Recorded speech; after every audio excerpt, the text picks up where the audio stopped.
You're looking at a 2018 Street Glide Harley-Davidson. 18,500 miles.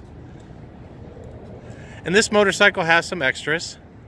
If you plan on taking it on a trip or having two up, you do have the docking hardware that's included on this bike, a backrest, and the rear cargo rack. And that rack comes in handy, especially if you're taking a trip and you need to add a tea bag so that you can carry extra luggage.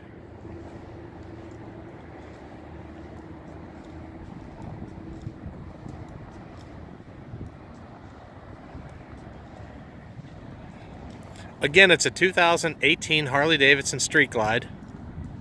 It does have the upgraded stereo as well, so you do get navigation with this motorcycle. 18,500 miles. The backrest, the back rack for a tea bag, and the docking hardware.